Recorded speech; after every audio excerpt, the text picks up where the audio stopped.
நான் மீண்டும் அப்படி நடப்பதை விரும்பவில்லை. தமையா, இங்கிருந்து செல்வதே நமக்கு நல்லது. கடந்த முறை மகாகாளியை நாம் எதிர்த்ததன் விளைவு உனக்கு ஞாபகம் உள்ளதா? மீண்டும் கிடைத்த இந்த வாய்ப்பை இழந்துவிட வேண்டாம். வா. இல்லை நிசும்பா, இம்முறை கதையே வேறு. நீ சற்று அங்கு பார். கடந்த முறை மகாதேவன் யுத்த பூமிக்கே வரவில்லை. ஆனால் இம்முறை குறைந்தபட்சம் தன் முகத்தையாவது காட்டியுள்ளான். கடந்த முறை தங்களின் மனைவி மகாகாளிதான் தங்களின் உயிரை காப்பாற்றினாள். என்ன இம்முறையும் தாங்கள் மனைவியின் பின்னால் ஒளிந்து கொள்வீர்களா? இப்பிரபஞ்சம் கூறுவது உண்மைதான். சக்தி இல்லாமல் சிவன் சவமாவான். சத்திய முறைத்தாய் நிசும்பா. சக்தியின்றி இந்த சிவன் பூஜ்யமே ஆவான். ஆதி காலம் முதல் இந்த காலச்சக்கரத்தில் இந்த சிவனின் சுயமானது சக்தியுடனேயே இணைந்துள்ளது. இனியும் தொடரும்.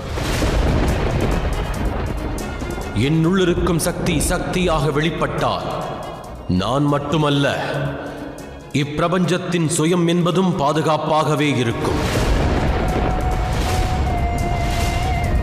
என்னுள்ளிருக்கும் சக்தியை மீண்டும் பலமாக்க சிவனானவன் சவமாக வேண்டுமென்றால் அதற்கும் நான் ஆயத்தமாக உள்ளேன்.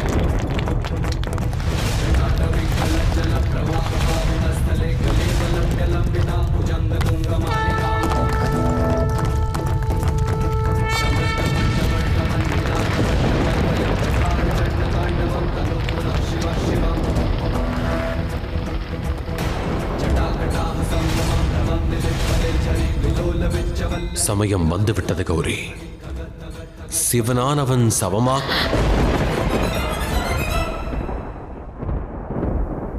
இல்லை மகாதேவா.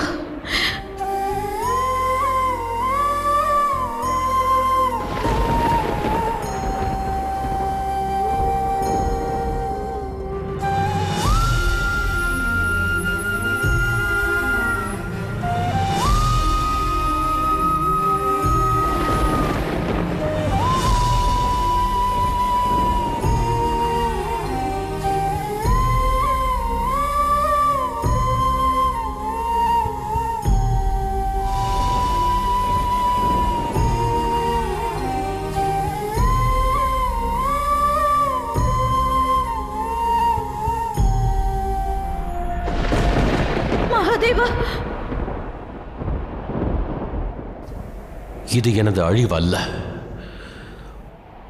உனது சக்திகளின் ஆரம்பமே ஆகும்.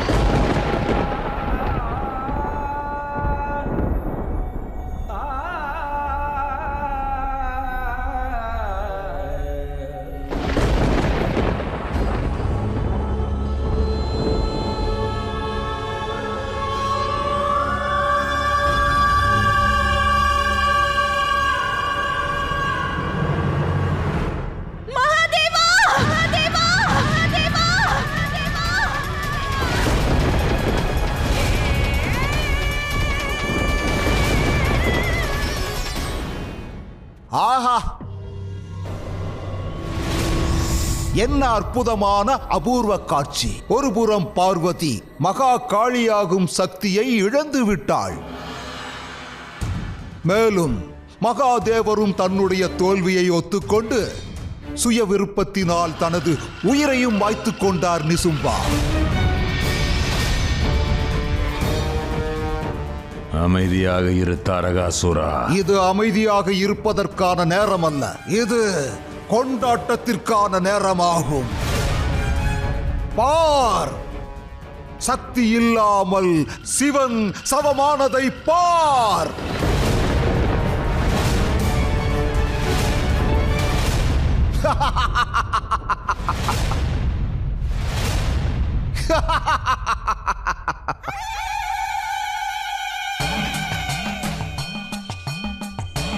பெண் அபலையாகத்தான் இருந்தாள்.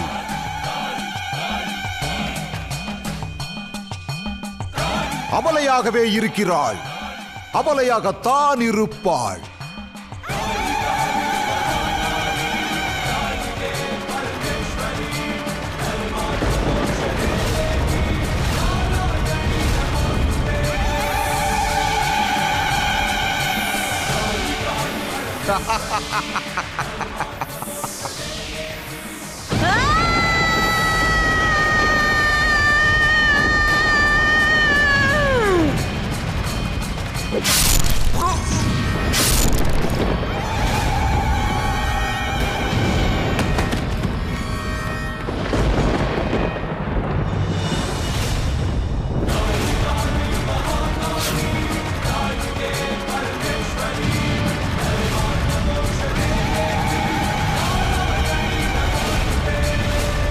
இது எப்படி சாத்தியமாயிற்று?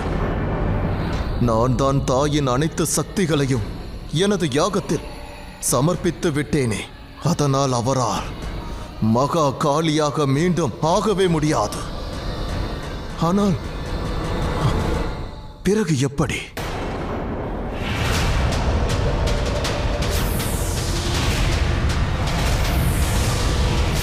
மகாதேவா, மீண்டும் ஒருமுறை தாங்கள் எனக்கும் எனது தாயிற்கும் இடையில் வந்து விட்டீர்கள் மகாதேவா.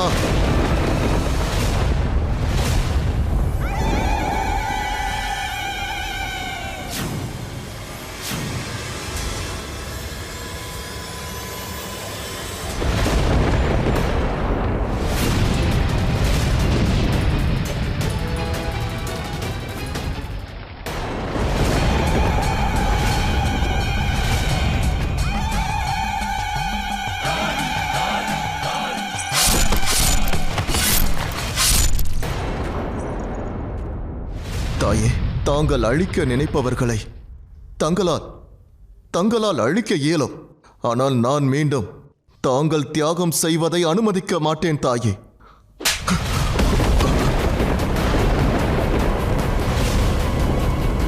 சும்பா, இனி என்னவாகும்? மகாகாளி தன்னுடைய புதல்வனையே தாக்கிவிட்டாள். அவள் நம்மை மன்னிக்கவே மாட்டாள். இங்கிருந்து செல்லலாம், வா.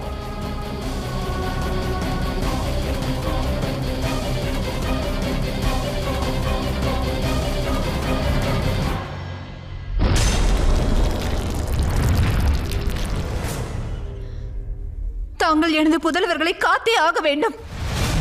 தாங்கள் அவர்களின் குருவாவீர். ஒரு குரு என்ற முறையில் அவர்களை காப்பது தங்கள் தர்மமாகும்.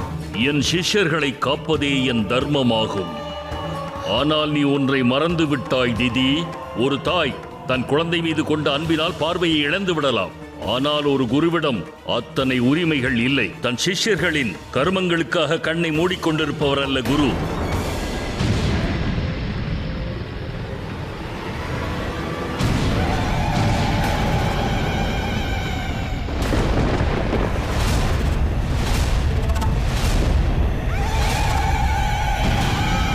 நீங்கள் அனைவரும் மீண்டும் உயிர் பெற்று வந்துள்ளதாக நினைத்துக் கொண்டிருக்கிறீர்கள். ஆனால் அது உண்மையல்ல. நீங்கள் உடல்களை வேண்டுமானால் பெற்றிருக்கலாம், ஆனால் அந்த உடலில் உயிர் இல்லை. மாறாக எந்த காரணத்திற்காக அழிந்தீர்களோ அந்த தீய சக்தியே உள்ளது. மீண்டும் உயிர் பெற்ற நீங்கள் நினைத்திருந்தால் உங்களுடைய தவறான செயல்களுக்காக மனம் வருந்தி இம்முறை தாங்கள் மோட்சம் பெற்றிருக்கலாம். ஆனால் உங்களுடைய இந்த செயலினால் அந்த வாய்ப்பும் பறிபோய்விட்டது. அதற்கான பலனை அனுபவித்தே ஆக வேண்டும். அழிவு, பேரழிவு, பேரழிவு, பேரழிவு.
கடந்த முறை தாயார் இரத்த பீச்சை கொன்ற பிறகு ஏகப்பட்ட தீய சக்திகளையும் அவர் அழித்து ஒழித்தார். அப்பொழுது அவர்களது கோபத்தை யாராலும் கட்டுப்படுத்தவே முடியவில்லை.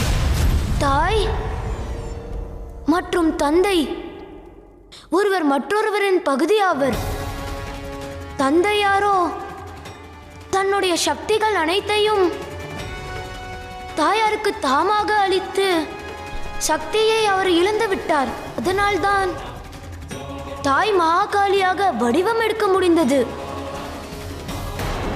இப்பொழுது தாயாரால் மட்டுமே தந்தைக்கு உயிர் அளிக்க இயலும். ஆனால் இது எப்படி சாத்தியமாகும் விநாயகா? எப்பொழுது தாயார் தன்னுடைய மிகப்பெரிய அச்சத்தை துறக்கும் சக்தியை அவர் முழுமையாக அடைந்த பிறகு மகாதேவர் மீது தன்னுடைய பாதங்களை பதிக்க வேண்டும்.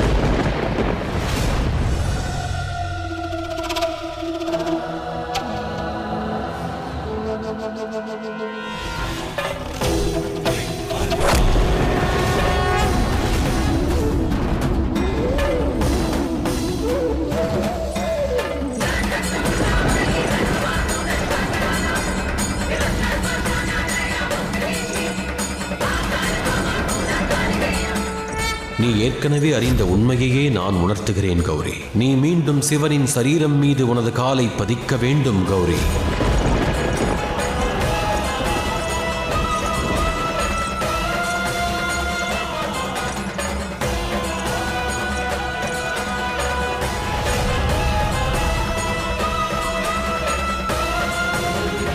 மகாகாலனின் சரிபாதியே நீ ஆவாய். இவ்வழியை நீ தேர்ந்தெடுத்து விட்டாலும் உன்னுடைய பயணம் என்பது முடிவில் என்னையே வந்தடையும்.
கௌரி கௌரி கௌரி கௌரி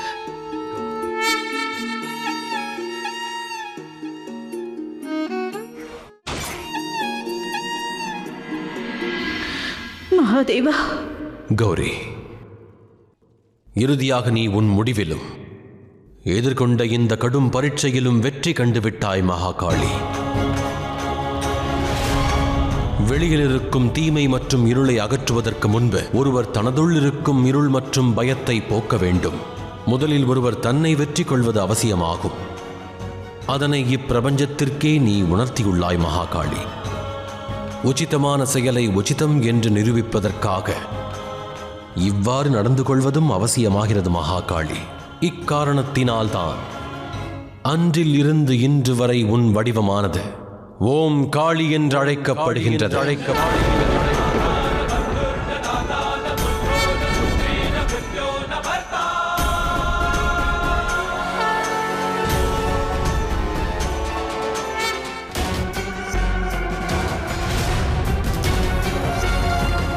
நான் எப்படி மறந்து போனேன்?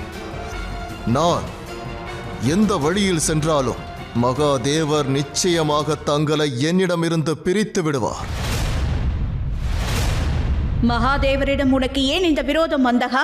அனைத்து தோஷத்திற்கும் உன்னுள் இருக்கும் இருள்தான் காரணம். வாழ்நாள் முழுவதிலும் எனது அன்பு உனக்கு மட்டுமே கிடைக்க வேண்டும் என்று நீ எண்ணுகிறாய். ஆனால் நீ ஒன்றை புரிந்து கொள்ளவில்லை. நீ மிக மிக எளிதாக எங்கள் இருவருடைய அன்பையும் நீ நினைத்தால் பெற்றுவிடலாம். ஆகையினால் இன்று உனது தவறுகள் அனைத்தையும் திருத்திக் கொள்வதற்காக ஒரு இறுதி வாய்ப்பை வழங்குகிறேன். உன்னுடைய தீய செயல்களுக்காக மன்னிப்பு கேட்டு நீயாக உன்னை திருத்திக்கொள். இல்லை என்றால் உனது அழிவிற்காக தயாராகிவிடு. இல்லை தாயே, நான் இங்கு சரணடைவதற்காக வரவில்லை. நான் என்னுடைய உரிமைக்காக என்னுடைய இறுதி மூச்சு வரை போராடுவேன்.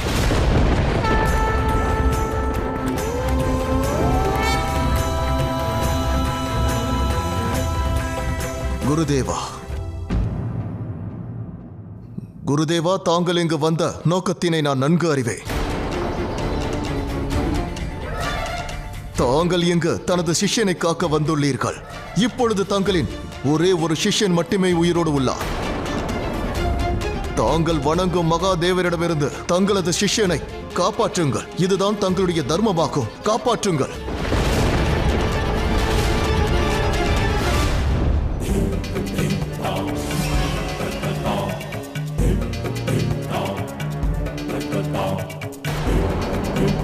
மகாதேவா, என்னை இந்த தர்ம சங்கடத்திலிருந்து விடுவித்து விடுங்கள். ஏனெனில் என்னால் எப்பொழுதும் உங்கள் மீது தாக்குதல் நடத்த இயலாது.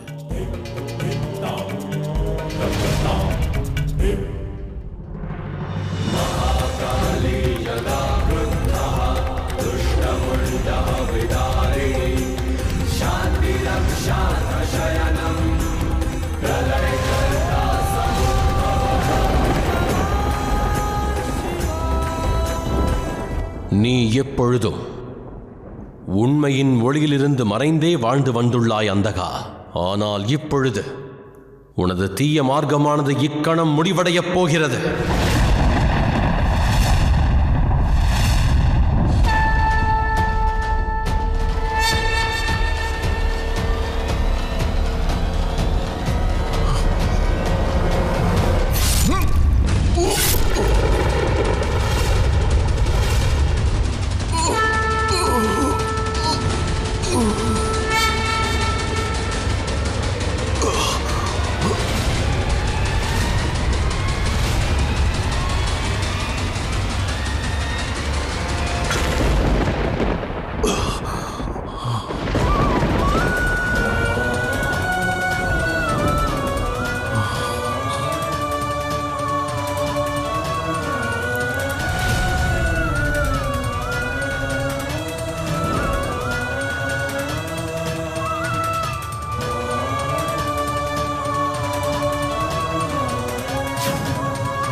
மகாதேவா,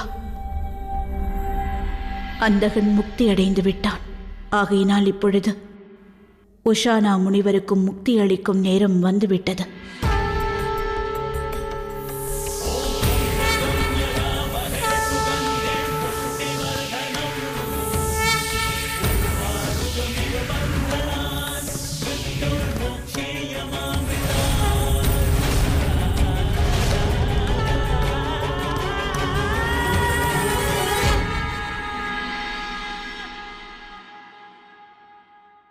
அந்தகனை அவனது இருளில் இருந்து முக்தி அளித்ததற்கு நன்றி மகாதேவா. கோடான கோடி நன்றிகள். அசுரகுரு அவர்களே, தாங்கள் உண்மையாகவே குருவின் தர்மத்தை நிலைநாட்டியுள்ளீர்கள். ஆகையால் இன்றிலிருந்து தாங்கள் சுக்ராச்சாரியார் என்று அழைக்கப்படுவீர்கள். 7 நாட்களில் மற்றும் நவகிரகங்களில் ஒரு நாளும் ஒரு கிரகமும் அப்பெயராலேயே இனி அழைக்கப் பெறும். இப்பிரபஞ்சமானது தங்களை என்றென்றும் நினைவில் கொண்டிருக்கும் ஆச்சாரியரே.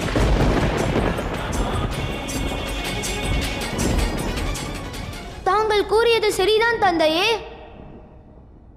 கைலாய குடும்பம் இதற்கு முன்பு இதை போன்ற ஒரு கடுமையான பயிற்சியை கண்டதில்லை. ஆனால் இப்பொழுது தாயாரின் பரீட்சை மட்டுமல்ல, நாம் அனைவரின் பரீட்சையும் முடிவுக்கு வந்துவிட்டது.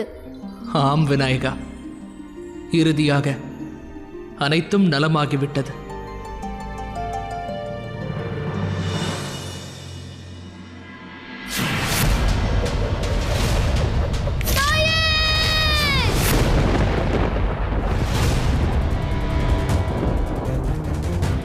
உன்னுடைய தாய்மைக்கான பரீட்சையின் முடிவல்ல இது. இதுவே ஆரம்பம் கௌரி. விதி என்பது தனது அடுத்த தாக்குதலை நம் புதல்வன் கணேசன் மீது காட்டும்.